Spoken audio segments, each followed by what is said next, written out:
as Hong Kongers see it, is a totally different place than it was 2 years ago.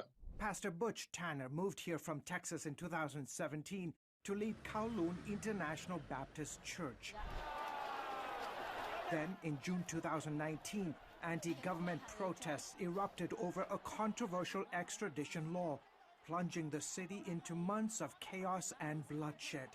Come on, you weary. Tanner's church became a place for healing. We would have actually police officers, plus we would have protesters that would gather in our building and pray together and sing together. The protests have since died down, but fear now looms over the city's future as China's grip on Hong Kong tightens 6 months after imposing a sweeping new national security law. We have a lot of fear in Hong Kong among the people. There's a lot of fear that things are not going to settle down or be anywhere near the normal that they used to be. And that fear is being realized. On January 6th, more than 1,000 Hong Kong police officers raided 73 different locations across the city, arresting 53 politicians, pro-democracy leaders, human rights activists, and others. Lam Chong-ting was one of the lawmakers arrested. He captured the moment police barged into his home. You are suspected of violating the national security law, subverting state power. Chris Patten, Hong Kong's last governor, says what's happening in the city is nothing short of China's brutal destruction of a free society. This is a further turning of the screw in Hong Kong, a further attempt to destroy the freedoms of a city which has thrived under the rule of law. Also arrested, John Clancy, an American priest turned lawyer, who now faces prison for challenging China's authoritarian rule over the city. Authorities have also rounded up Christians, including Joshua Wong, a prominent activist seen in this picture entering prison in early December. Later that month, 2 Catholic nuns were also arrested. If they think they can actually lock up the idea of freedom and democracy forever, they're kidding themselves. The truth is they're absolutely terrified of what liberal democracies stand for.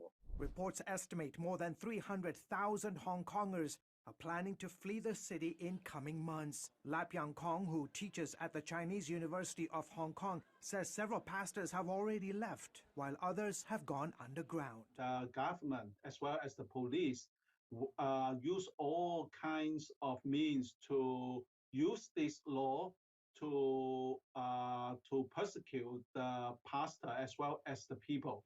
Beijing defended the mass arrests despite calls for their release by former Secretary of State Mike Pompeo. No one has any privileges outside the law. The law must be followed, and anyone who violates the law must be held to account.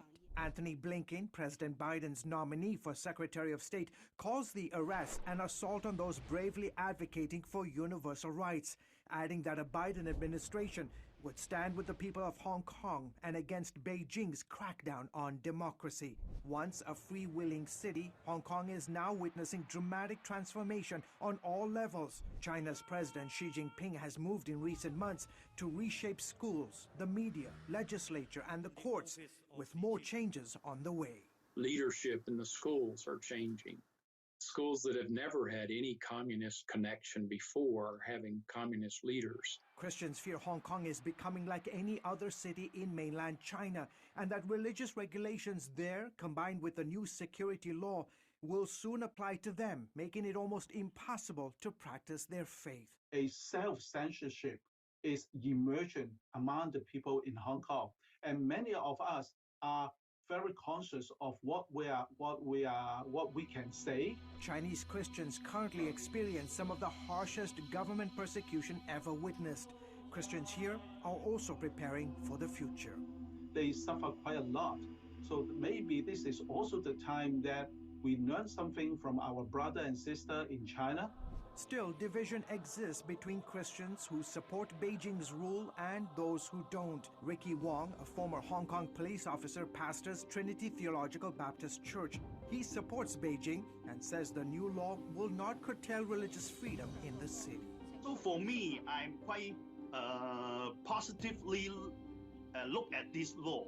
And also, I think we have to pray and look upon Jesus.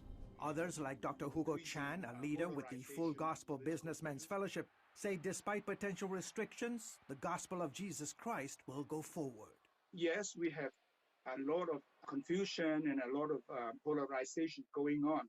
But ultimately, even in China, I believe the kingdom will prevail because this is unchangeable. Most churches in Hong Kong have gone virtual since the pandemic. Pastor Tanners are meeting in small home groups. We'll continue to lead our people to focus on Jesus, lead our people to bring light to the darkness, and hope in the middle of the brokenness. Tanner says he plans to continue boldly proclaiming a message of love, come what may.